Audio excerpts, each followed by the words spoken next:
안녕하세요 여러분, 하늘입니다. 지난 예고편 영상과 달라서 조금 놀라셨나요? 제가 한번 촬영을 했는데 배터리가 없어서 저장이 안 되는 바람에 다시 촬영을 하고 있어요. 아무튼 오늘도 지난 영상에 이어서 구독자분들의 질문에 답변을 해볼까 하는데요. 오늘의 질문은 이겁니다. 그래서 저의 언어 공부 방법에 대해서 이야기를 해볼 텐데요. 그 전에 제가 한 가지 이야기하고 싶은 부분이 있어요. 저의 방법은 절대로 절대적이지 않다는 거. 하지만 접근 방식이라던가 응용해 볼 만한 가치는 있지 않을까 하는 생각에 소개를 해볼까 합니다.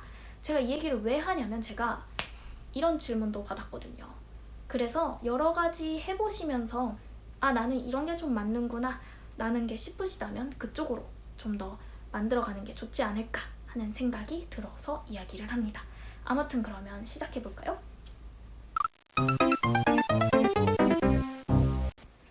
일단 먼저 질문에 대한 답변을 해드려야겠죠. 저는 여러분들과 똑같이 공교육, 사교육 다 받았습니다. 그런데 뭐 하나 끝까지 막 오랫동안 한 게 없어서 이렇다 할 효과는 보지 못한 것 같아요. 근데 지금 생각을 해보면 나한테 맞는 활용법을 알았다면 조금 효과를 볼 수 있지 않았을까 하는 생각은 하고 있습니다. 그 중에서 제가 재밌게 다녔던 학원을 소개를 해보자면 영어 학원의 경우에는 토스 잉글리시라는 학원, 그리고 일본어 같은 경우에는 스크린 일본어를 재밌게 들었어요. 두 수업의 공통점은 영상물을 가지고 스크립트로 수업을 한다는 건데요. 이 수업을 제가 오래 듣지 못한 데에는 이유가 있습니다. 애초에 영상물에 관심이 없으면 수업 자체의 관심도가 뚝 떨어져 버린다는 거죠.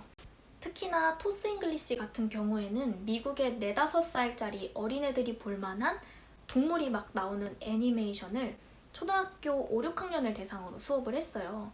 물론 저의 언어 실력에는 그 수준이 맞기는 하다마는 당시에 저는 사극에 빠져있을 때여가지고 그런 류의 이야기가 그다지 재밌게 느껴지지가 않았던 거죠.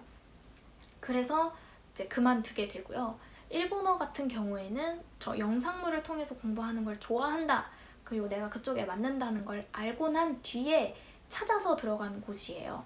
제가 거기서 수업을 들어야겠다라고 생각한 이유는 제가 몇 개월을 찾던 드라마의 파일을 찾을 수가 없어서 이제 선생님을 찾아가서 이 드라마로 수업을 해주세요 라고 이제 얘기를 하게 됩니다. 근데 선생님이 정말 친절하게 수업을 하면 CD도 구워주세요. 게이득. 정말 추천합니다.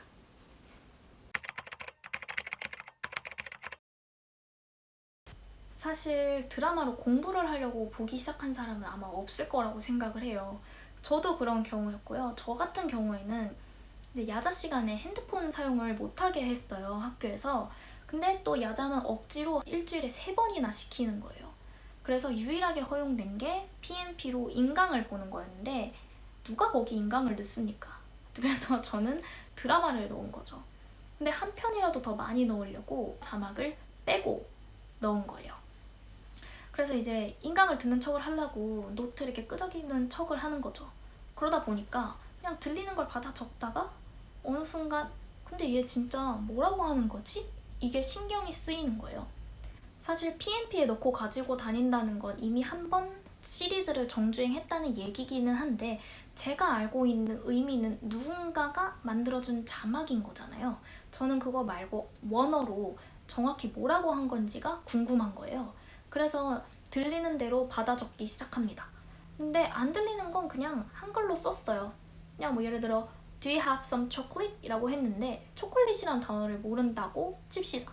그러면 chocolate, chocolate, chocolate 이런 것들을 한글 발음으로 썼어요.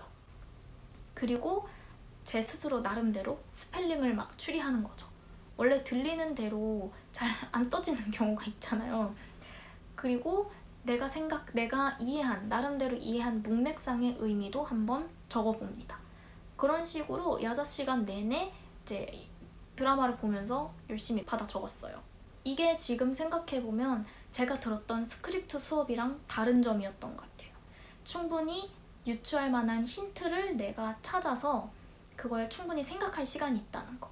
실제로 이런 대화를 하다 보면 모르는 단어가 섞여서 나올 경우에 유추를 하는 연습을 거기서 나도 모르게 하고 있었던 거죠. 그리고 집에 가서 영어 자막을 보면서 제대로 된 스펠링을 보고 사전에 검색을 합니다. 제대로 된 뜻을 알고 제대로 된 발음을 알고, 그리고 나서 이제 다음날 또 봐요. 또 보면서 입모양을 보면서 이렇게 입모양을 보면서 그 발음을 그대로 따라합니다. 이게 실제 사람의 입모양 이렇게 보면서 따라하는 거는 솔직히 기분 나쁘잖아요, 서로. 근데 내가 좋아하는 배우를 화면상으로 보면서 따라하는 거는 서로에게 좋은 거라고 생각을 해요. 그리고 이게 저는 그때 몰랐는데 지금 와서 보면 발음 공부에 진짜 탁월한 것 같아요. 저는 지금도 이때 그냥 좋아서 따라한 거긴 하지만 이때의 효과로 발음 좋다는 얘기를 종종 듣습니다. 그리고 나서 제가 얘기한 적이 있었잖아요. 저는 몇 번이고 돌려보는 걸 좋아한다고. 근데 어느 날 그냥 한글 자막으로 보고 싶어서 봤는데 영어 대사도 알고 한글의 대사도 아는 상태에서 보니까 이 말의 뉘앙스 차이가 그대로 느껴지더라고요. 왜 이렇게 번역을 했을까? 라는 걸 생각을 하다 보면 아, 이게 두 언어의 차이구나 라는 걸 느낄 수가 있어요. 그리고 또 한 가지, 영어 자막과 한글 자막을 이렇게 같이 놓고 보시다 보면은 이 우리가 달달달달 외웠던 그 문장 구조가 그대로 보여요. 그래서 그때 그런 생각이 들더라고요. 아, 언어는 이렇게 시각적으로 보면서 배우는 게 아니라 소리로 들으면서 말로 뱉으면서 공부하는 거구나. 뭐 생각해보면 우리가 말을 할 때 아, 지금 내가 주어를 말했으니까 동사를 말해야 되는구나 이렇게 생각하면서 말 안 하잖아요. 영어도 똑같은 것 같아요. 그래서 어느 순간부터는 영어도 말로 하고 입으로 하고 머릿속으로는 다음 말을 생각하는 그런 수준으로 갈 수 있다고 생각합니다. 그런데 이 방법으로 일본어 공부를 하려고 하니까 한 가지 문제점이 있어요. 일단 원어 자막을 찾는 게 쉽지 않을 뿐더러 한자를 읽을 수가 없으니까 일일이 한자를 써가면서 찾아야 되는 거예요. 그러니까 그런 과정 자체에 실증을 느껴버리게 되는 거죠. 그래서 방법을 바꿨습니다. 일본어 같은 경우에는 아예 자막 파일이랑 영상 파일을 다 찾아서 제가 일부러 싱크를 앞으로 조금 당겨 놓고 봤어요. 그래서 자막을 미리 보고 소리를 듣는 거죠. 저는 이미 그렇게 하기 전에 일본어에 대한 그런 회화의 형태 같은 것들은 이미 이해를 하고 있는 상태였어요. 예를 들면 때형이라든지 아니면 따이형이라든지 아니면 그런 그룹 동사의 변형이라든지 그런 것들은 이미 알고 있는 상태였습니다. 만약에 그런 걸 이해하지 않은 상태에서 본다면 그다지 이해가 안 될 거라고 생각을 해요. 왜냐면 표현이 너무 다양하다 보니까.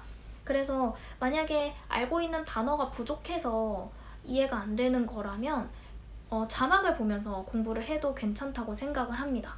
만약에 이렇게 기본적인 기초적인 지식이 들어와 있지 않은 상태라면 시사일본어의 이뽀이뽀 초급, 중급까지 갈 필요도 없어요. 초급만 떼고 해보시는 걸 추천해요. 방식은 조금 다르지만 다른 순서는 다 똑같아요. 소리를 먼저 듣고 발음을 한글로 적고 그걸 토대로 검색을 해보고 나오지 않았을 경우에는 자막을 통해서 검색을 해보고. 그런데 일본어 같은 경우에는 자막을 그대로 검색해서 발음 그대로 나오지 않는 경우가 많아요. 왜냐하면 한자어를 똑같이 베이스를 하고 언어를 하고는 있지만 일본어를 알면 알수록 그런 사용 방법이 뭐라고 해야 되지? 단어를 사용하는 방식이 좀 다르다는 거를 이제 알게 되실 겁니다. 그래서 그렇게 나오지 않는 경우에는 저는 그냥 쿨하게 패스했어요. 그리고 나중에 시간이 지나서 그 드라마를 여러 작품을 접하고 나서 다시 보면 아, 이게 그거였구나 하고 깨닫는 순간이 오더라고요. 다만 중요한 건 그걸 잘 체크해 두는 거겠죠?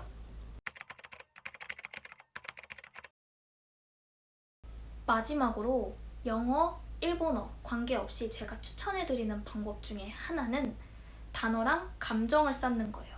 그게 뭐냐면 저 같은 경우에는 실생활에서 그런 대사나 그런 드라마나 애니 혹은 영화에서 봤던 장면이나 비슷한 장면이 나오거나 내가 생각하고 있던 요즘 꽤나 빠져있는 대사를 쓸 법한 상황이 오면 거기서 그냥 써버렸어요.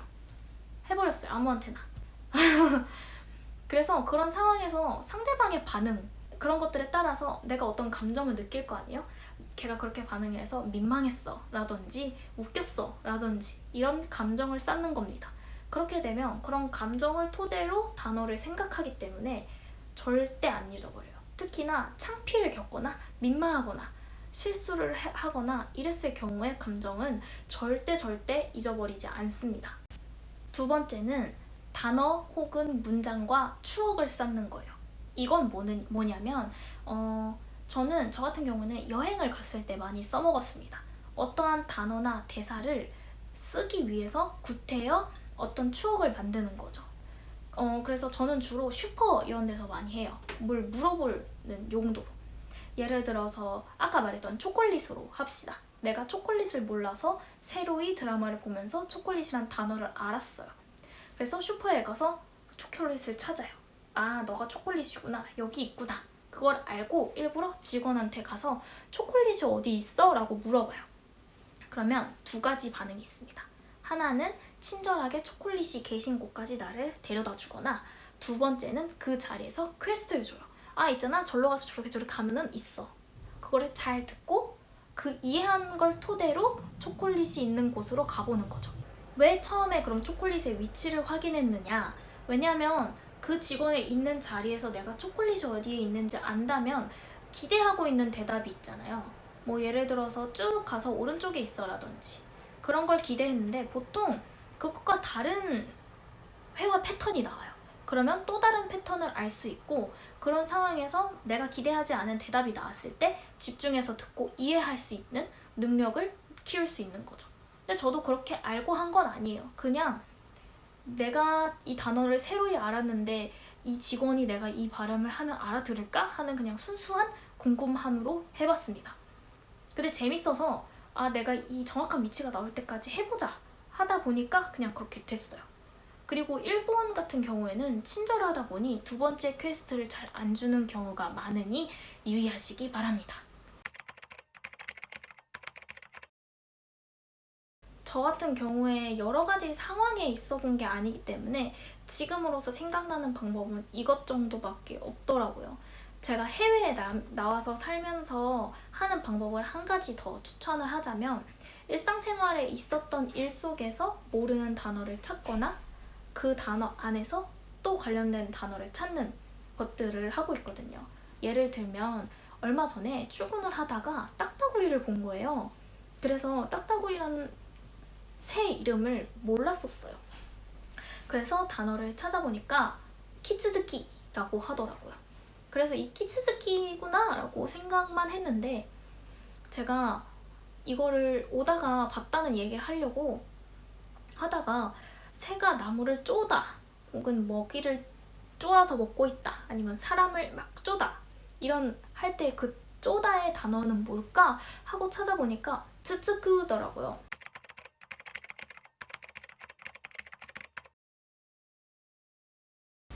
뭔가 스노우 앱으로 찍으니까 1분씩 끊어서 찍어서 영상이 좀 중구난방이 된 것 같은 기분이 드는데 어떻게 영상이 도움이 되었나 모르겠네요. 자고로 언어란 많이 쓰고 많이 들어야 느는 거니까요. 일상생활에서 많이 사용하려고 하고 많이 들으려고 하고 많이 떠올려 보려고 한다면 좋은 효과가 있지 않을까, 학원을 다니지 않고도 좋은 효과를 얻을 수 있지 않을까 감히 생각해 봅니다. 여러분 혹시 해보시고 좋은 방법이 있다거나 그러시면 또 댓글로 저한테도 또 꼭 좀 알려주세요. 그럼 다음 영상에서 또 만나요. 안녕. 次回、北海道にも春が来た。春を迎えよう。お楽しみに。